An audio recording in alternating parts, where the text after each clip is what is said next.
Hi, my name is Jason Kloss. I'm 23 years old. I'm from London, Ontario, and I'm going to do a 65-kilometer marathon swim across Lake Huron to raise money for the Canadian Cancer Society.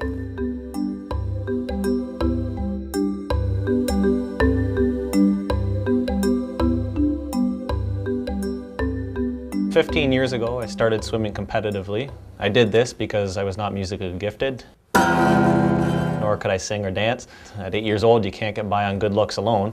So I started swimming competitively with the Huron Hurricanes Aquatic Club in Vanastra.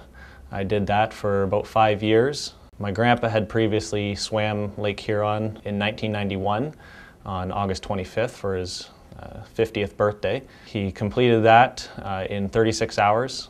He started in Port Sanilac, Michigan and finished in Grand Bend, Ontario. Dick Kloss slipped into Lake Huron at Port Sanilac, Michigan shortly after 9 o'clock Saturday morning. Ever since I had heard the story of when he did that, it was kind of something that I wanted to aspire to and complete myself. In August of 2001, the swim team that I was on, we actually completed a relay swim across Lake Huron for the 10th anniversary of when he did his swim, and that took us 27 hours and 10 minutes. At that point in time, I was still eager and wanted to do it on my own, do a solo swim across the lake.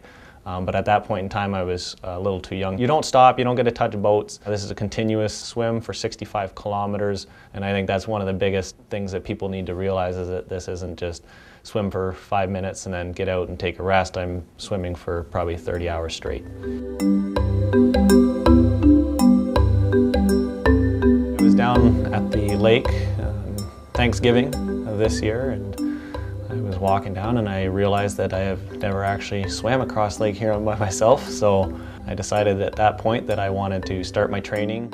I've been going solid for a good 2 months now. I train 5 days a week. When I first started, I was doing about 4 or 5 kilometers a day in the pool. So I got talking to a trainer, and he actually advised me that swimming that much wasn't actually good for my body and I'd be burning myself out, that I should work on my routine a little bit more, get out of the pool, do some stuff in the actual gym, just to do preventative measures so that I don't get injured, work on muscles that I didn't know that I had, make sure that I was strong enough to complete the swim, because like I said, it is going to be a long, intense swim that I'm completing. I'm swimming in a swimming pool, indoors.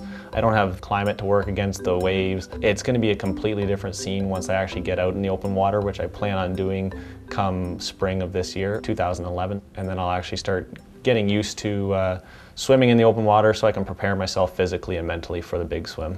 There's very many different things that I'm going to have to be aware of while I'm in the water. There's going to be weather conditions, waves, wind.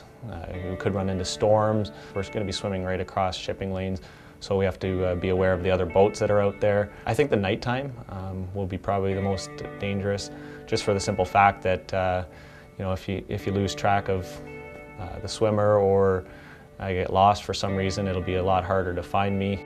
I will have a crew. We're actually going to be getting different volunteers to volunteer their time to come across with me to complete the swim, and obviously encourage me along the way, feed me, and make sure that I make it across safely. A guy, almost 36 hours in the water, got up and ran to shore. That's incredible.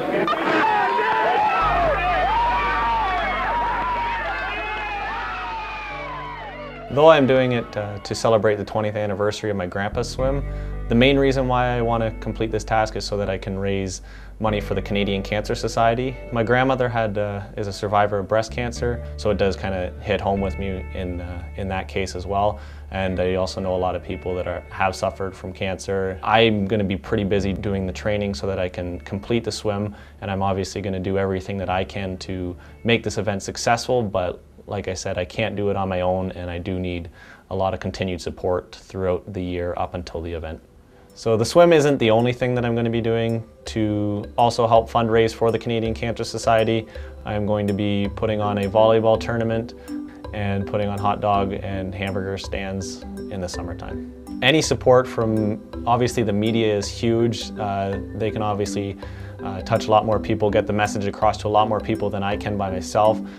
Any support really that people can offer me is greatly appreciated and will go really far in the success of raising money for the Canadian Cancer Society.